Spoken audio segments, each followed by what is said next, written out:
Hey there drone fans, Rick here again from Drone Valley. In today's clip, I'd like to answer the top 10 questions that you've asked me about the brand new Osmo Action. Now when I posted the first review clip of this a few days ago, I'd asked you in that video to send me any questions you had or things you wanted me to test on the product so I could get you the answers you needed. Well, the response was overwhelming, and it took me a little while to sort through all of the emails and comments on YouTube to come up with a list of the top 10 questions that everybody seemed to want answers to. Now, there were way more questions that I can get to in a single clip, so expect a second, a third, maybe even a fourth clip, so I work my way through those questions. And if you have questions still, drop them in the comments below or shoot me an email. I'll add them to the list and try to answer as many as I can in the next clip and then move on from there. Now, some of these questions were really easy to answer and I'll do them right here at the desk. Others take a little bit more work, so I'm going to go outside and do some filming and show you some of the features and how they work. There were a couple of them that were really interesting questions that are going to take even more work, and I don't want to try and rush through the answers, so expect a couple of these questions to kind of spin off into their own clips where I can spend the time I need to explain things like stabilization and memory card decisions and all the rest of that stuff. But I want to get as many answered as I can today for you as quickly as I can, because I know a lot of people are considering this product, and once they get the answers they need, they'll understand if it's a good product for them or not. So let me get started with the questions next. And again, I appreciate you guys watching. If I've missed one of your questions today, drop it in the comments below and we'll try to get to it in the next clip. This first question, which was clearly the most popular one we received, is can I use an external microphone with my new Osmo Action? And the short answer is, on the current version of firmware, you can't use an external microphone with the product. And I know that's frustrating to a lot of people out there, so let me give you a few of my thoughts on why that feature may not yet be implemented. So when the Osmo Action first showed up a couple of weeks before the launch, I started testing it like crazy. I went out in the field and started recording video, taking pictures, going through the features and functions, checking the stabilization to make sure that worked really well. And one thing I wanted to verify was that I could use an external mic, maybe a lapel mic or some kind of wireless setup with the Osmo Action to improve the audio quality. So I started my testing with the Osmo Pocket external audio adapter. It made the most sense because it's a sister product. Certainly this will work with the product. It didn't. Then I went to the GoPro audio adapter. That didn't work either. And then I went nuts and I started buying every single USB-C to microphone input adapter, 3.5mm adapter I could find on the market. None of those work, so save your money on that. So I thought to myself, why would you not implement that day of release? You've already got an audio adapter on the market that works with the Osmo Pocket. Surely you could take the software from the Osmo Pocket and port it over to the Osmo Action. But again, as an engineer, I know that when new products come out, if there's software and hardware involved, it's usually never the software guys that are delaying the release. It's always the hardware guys that didn't get things right because they have to design it, produce it, and then package it and all the rest of that stuff. So surely it had to be a problem with the audio adapter. So I thought, well, but this one's already out. Why wouldn't you use it? Well, it becomes obvious pretty quickly that when you plug this into the side of the unit, it's not a really good solution because it's sticking way out of the unit. And this is an action camera. So if you're banging this thing around, you're going to crack that printed circuit board. You could whack it. If you're hanging a cable off the end of it, even if you're really careful, the weight of that cable is going to pull down on this and eventually crack that printed circuit board. So physically, I think they're going to have to change this, probably to a right angle connector like this. But then the other problem is plugging something in the side, you can't fit this inside the cage with the door open. So okay, you can pull the door off, but then you've got connectors exposed, the micro SD cards below it, the USB-C connections there, you can get water inside the unit, so it's not a waterproof solution either. So I'm thinking maybe they're not going to use a physical connector at all. Because again, DJI is all about coming up with new innovative things.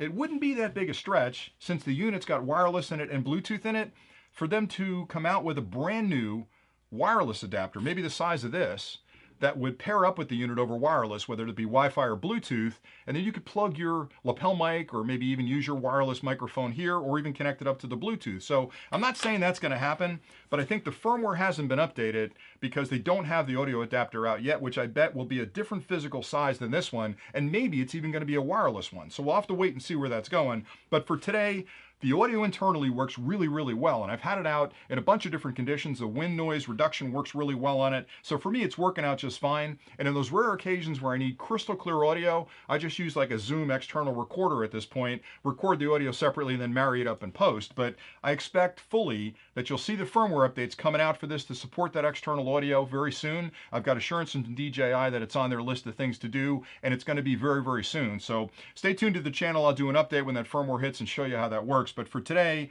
you only use the internal microphones on this thing. And again, save your money because I've tried Believe me, every solution out there that has a USB-C on one end and a 3.5mm microphone input on the other end, and none of them work. And I know there are YouTube videos out there saying, hey, I got it working.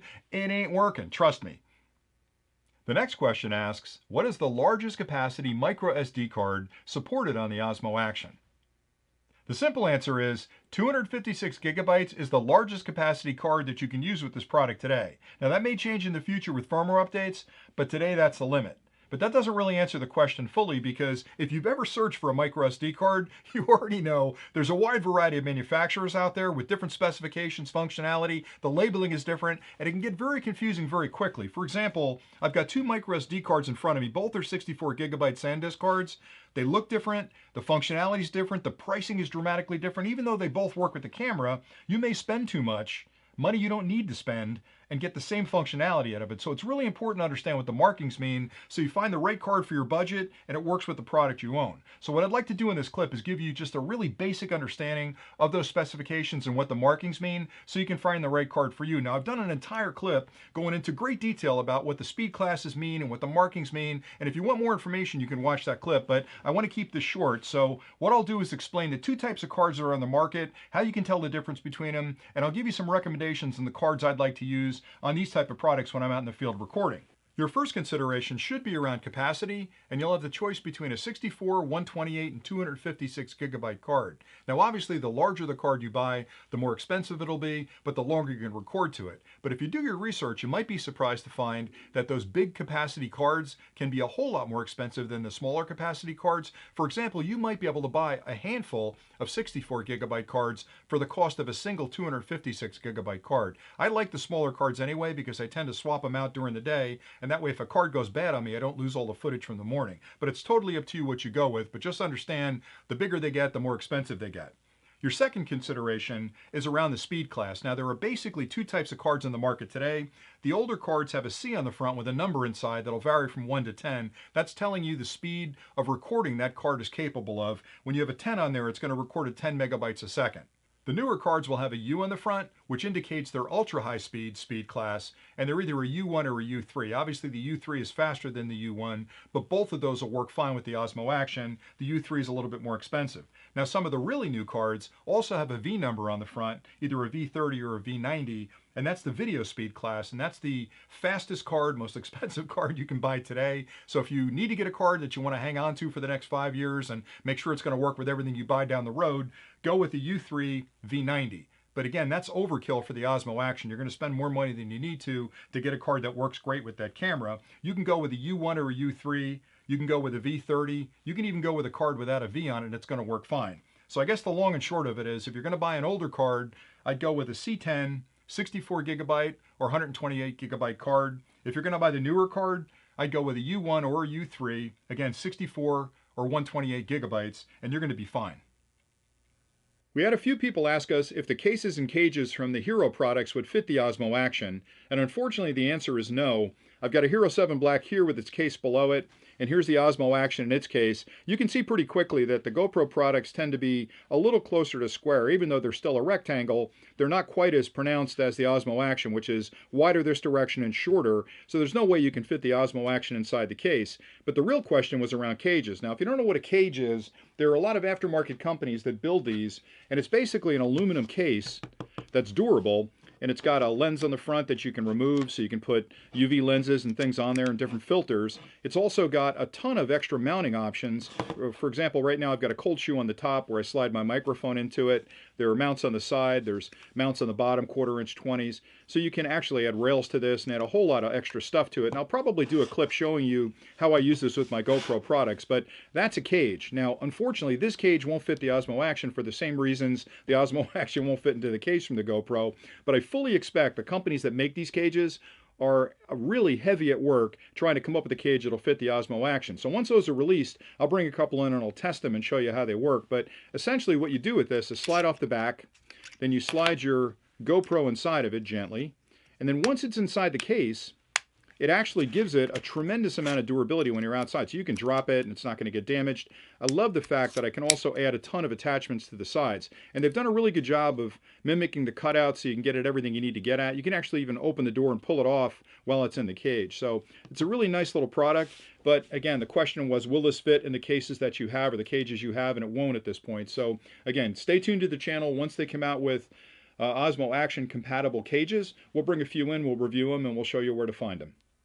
The next question asks, how does the screen on the Osmo Action compare to the screen on the Hero 7 Black?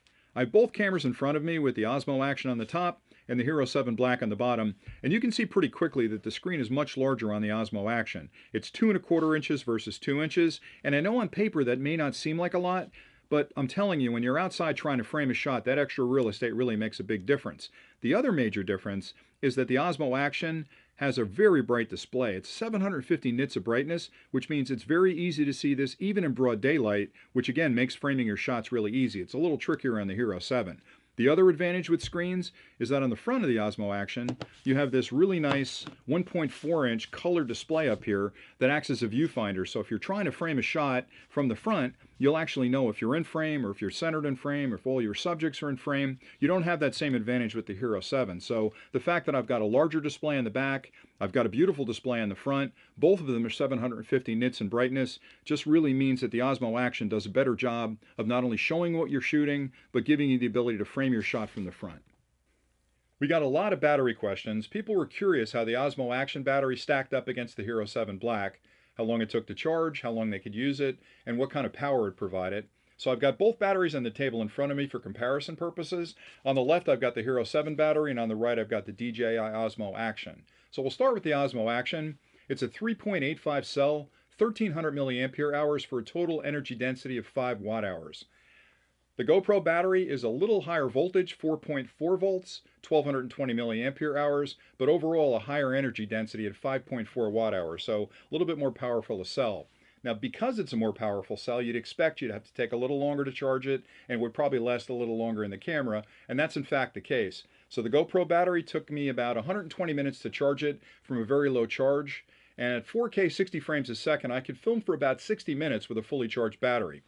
With the DJI battery, only 90 minutes to fully charge it, and again at 4K 60 frames a second, I got about 50 minutes, so about 30 minutes difference in charging time, again about 120 versus 90, and about 10 minutes more of recording time, so about 50 minutes versus 60 minutes. So it's up to you if that makes a big enough difference. Honestly, for me, if I'm filming in a long day, I'll take extra fresh batteries with me that I can slide inside the camera, or I'll use an external battery bank to extend my recording time. Now, one other thing that's pretty interesting between these two batteries is that you'll notice pretty quickly that the GoPro battery slides inside the compartment and the water sealing is part of the case. But on the DJI battery, the actual door itself is attached to the bottom of the battery, and you've got a nice rubber ring on there to keep the water out. So for me, I like that because as I go through batteries, when I buy new ones, I know I'm getting a brand new rubber seal as part of that battery, whereas when I'm using the GoPro product, I've got to really rely on that rubber seal inside the case to stay good for a long period of time, not to let water inside. But again, very close in capacities,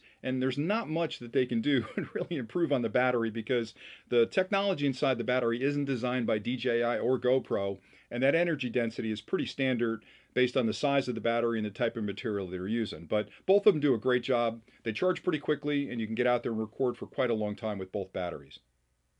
The next question is, can I connect to my Osmo Action over either Bluetooth or Wi-Fi?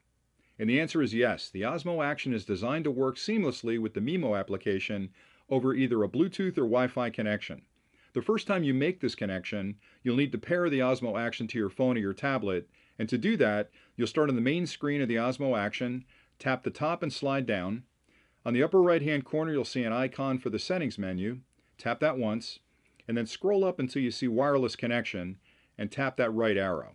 You have three choices on this menu. The first one will show you what the current name of the camera is and the password. And to connect to the camera, you'll open up your phone's Wi-Fi connection. You'll look for that camera name. In this case, it's Osmo Action with FBE2F5. When you see that, tap it, and then it'll ask you for a password, and you enter the password. Now, you can change that password in the Mimo application once you've made that connection initially. The two other choices allow you to make some adjustments if necessary to the Wi-Fi frequencies. The second selection, You can either pick 5.8 gigahertz, 2.4 gigahertz, or let the camera decide what the best connection frequency would be. And then finally on the bottom is a reset connection. Sometimes when you try to connect, you may have interference in the area, and you can reset the connection and start over. And it really is just that simple. Once you make that initial connection, all of the settings and adjustments you need to make on the camera can be made remotely from the Mimo application on either your phone or your tablet.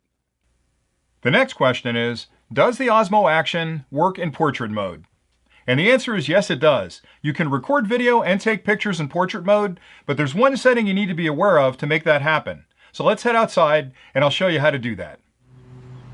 The Osmo Action can shoot in both landscape and portrait mode, but to enable portrait mode, you'll need to make one small change to the settings. And the way you do that is with the Osmo Action on, pull down from the top screen. On the lower left-hand corner, you'll see an icon. If you tap the icon, it'll either say up, down, or auto. And you want to lock that in the auto position, because when it's locked in the up position, the framing is going to be as if the camera were standing like it is now, where it's in the standard position. If you hit down, it's going to flip the camera, and that's really good if you're going to put it on a suction mount on your car and it's upside down, or you're shooting from below. Auto means that the framing is going to follow the rotation of the camera. It's going to look at the gyroscopes inside the camera, and if you turn it, it's going to actually turn the framing to give you that portrait mode, which is pretty cool. So that's all there is to it. Most of my videos are in landscape mode, with the Osmo Action either attached to a selfie stick or mounted to a tripod like you see here. But every now and then I'll need to get a portrait shot, and the camera's smart enough to actually flip the screen as you rotate the camera to capture amazing footage and great pictures on its side. This next question asks, what voice commands are available on the Osmo Action? And the Osmo Action gives you 5 voice commands that you can use to pretty much control everything you want to do with the camera. And those are start recording, stop recording, take photo, screen switch, and shut down. And I have to tell you, it makes it so much easier when you have this thing on a selfie stick or mounted to your hat to be able to bark out a command like that and have the camera respond. So stay tuned and we'll head outside and I'll show you how those work. Now I'll show you the 5 voice commands currently available on the Osmo Action. Start recording. Stop recording. Take photo. Screen switch. Screen switch. Shut down. This next question asks, how good is the stabilization? This was the second most popular question we received. It seems like everybody wants to know how stable the footage is on the Osmo Action.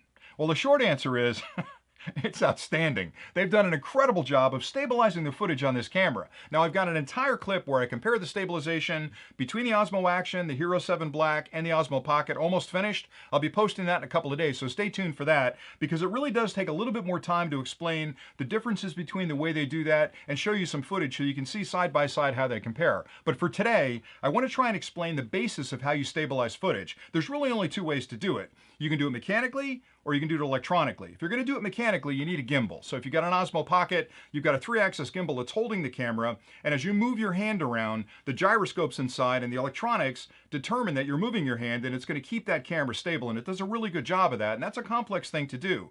The other way to do it is through electronic image stabilization, and that's exactly how the Osmo Pocket and the Hero 7 and a lot of other action cameras do it.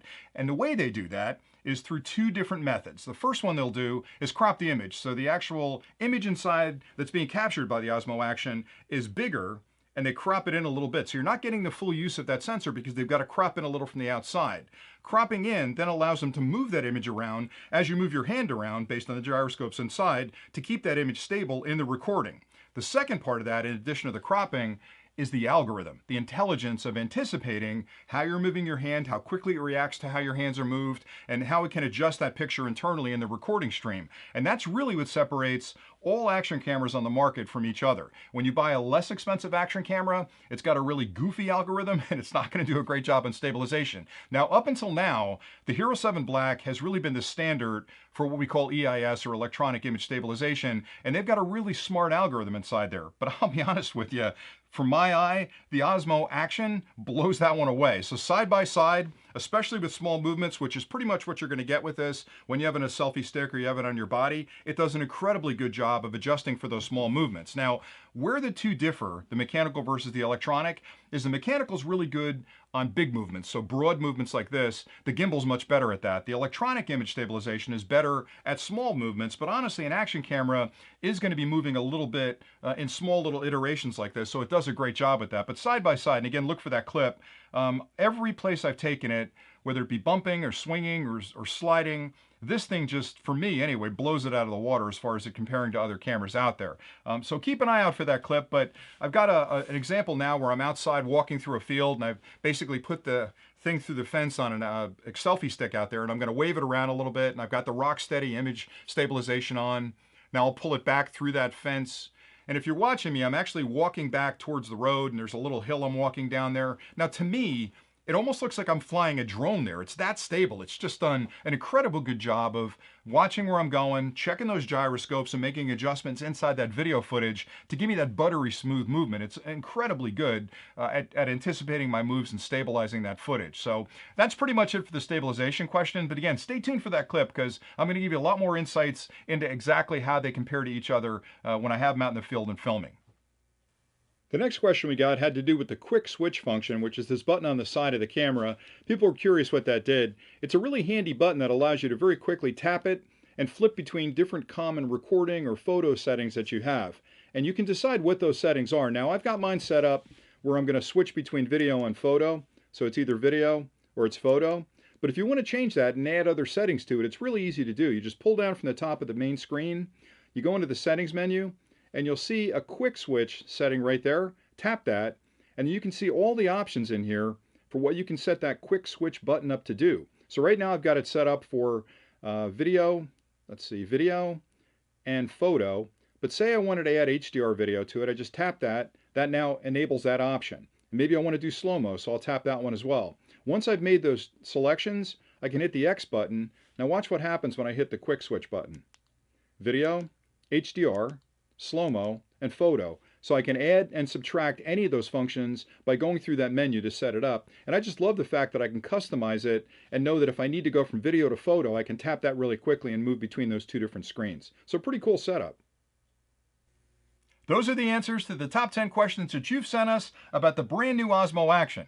Now, I know the clip was a little longer than the ones we normally post, but I didn't want to rush through any of the answers because I feel like if you're asking me a question, I want to answer it quickly, but I want to provide all the details behind that answer so you can make the best possible buying decision. Plus, the nerd in me kicks in. And when you ask me a question, I got to think about it a second, and then I want to understand it myself so I can answer it fully for you. And hopefully you find value in that. Now, I've got a lot more of these clips coming, so if you have a question we didn't answer in today's clip, drop it in the comments below. I promise you we'll add it to the list, and we've got a version 2, version 3 coming to try to get through all those questions over time. If you've enjoyed this clip and you haven't subscribed yet, please hit that subscribe button down there. I promise you I have a ton more content coming on the Osmo Action, the Osmo Pocket, a bunch of drones, a bunch of home automation stuff. We've got security camera stuff coming, Wi-Fi stuff coming, all kinds of things are going to be on this channel. You're not going to want to miss them. So hit the subscribe button. If you like the video, hit the like button below. We just love putting these clips together. We see the subscriber base growing, and that's really something that inspires us to do more of these and to do better quality videos and a broader spectrum of things that we review on the channel. So if you're enjoying what you're seeing, let us know about it. Comments are always good as well, or if you've got questions, again, drop them in the comments below. And that's pretty much it for today. So until next time, happy flying.